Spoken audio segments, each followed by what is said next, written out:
बाबा जी ने बोला कि जातिवाद उस टाइम नहीं था। जातिवाद का सबसे बड़ा मैं प्रमाण आपको देता हूँ। शुरू से ही जब एकलव्य धनुष बाण सीखना चाह रहे थे तो इनके आश्रम में इनके जो पिता थे एकलव्य जी के, राजा हिरण्यधन, उनको लेकर के गए थे। तब उन्होंने उनको यहाँ कहकर वापस कर दिया था कि आप नीचे जाते हैं। उन्होंने कहा कि यहाँ सिर्फ राजपूत व क्षत्रिय, मतलब क्षत्रिय राजपूत जो होंगे, ऊंची जात के लोग होंगे, उन्हीं को यहाँ ज्ञान दिया जाएगा। ये सबसे बड़ा उनका प्रमाण है कि जातिवाद वहीं पे इन्होंने दिखाया किया। उसके बाद में जब इन्होंने पूछा कि आप कौन हो, जब इनको ज्ञान की प्राप्ति हो गई थी एकलव्य को, उसके बाद में इनको मिले थे गुरु द्रोणाचार्य मिले थे एकलव्य से। एकलव्य से पूछा कि आप कौन है, तब एकलव्य ने बताया कि हम ये हैं। ये आप इस वीडियो से जरा सुनिएगा और इस पर ध्यान दीजिएगा। वीडियो क्या दर्शाता है, इस वीडियो को आप जरा सुनिएगा।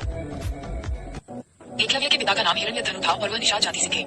आदिवासी लाइव्स मैटर के अनुसार वो श्रीपेर राज्य के राजा थे। एकलव्य ने गुरु द्रोणाचार्य को अपना गुरु माना, लेकिन द्रोणाचार्य ने उन्हें शिष्य के रूप में स्वीकार नहीं किया क्योंकि वह क्षत्रिय नहीं थे अकॉर्डिंग टू पौराव।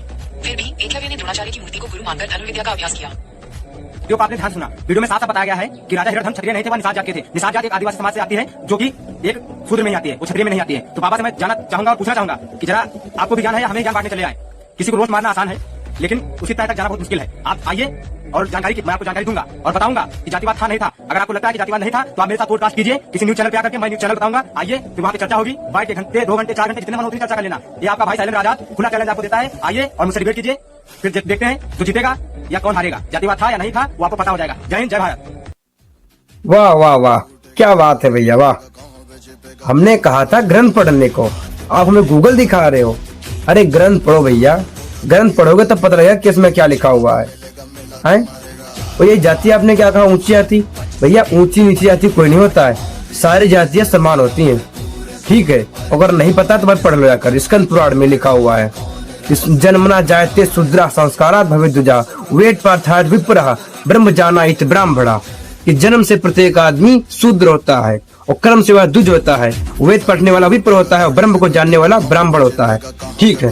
और दूसरा गीता जी में जाइए, श्री भगवान श्री कृष्ण कह रहे हैं तो गीता जी के 4 अध्याय के 13वें श्लोक में कि चातुर वर्ण मैं सिट्टम गुण कर्म विभदस्य, कि मेरे द्वारा 4 वर्ण बनाए गए हैं जो कि गुण और कर्म पर आधारित हैं। ये नहीं कहा कि नीचा है ऊंची जाति के ऊंची जाति के, ये आप लोगों ने बना दिया और आप लोगों के जो महापुरुष लोग हैं जिनको आप जानो उन्होंने बना दिया।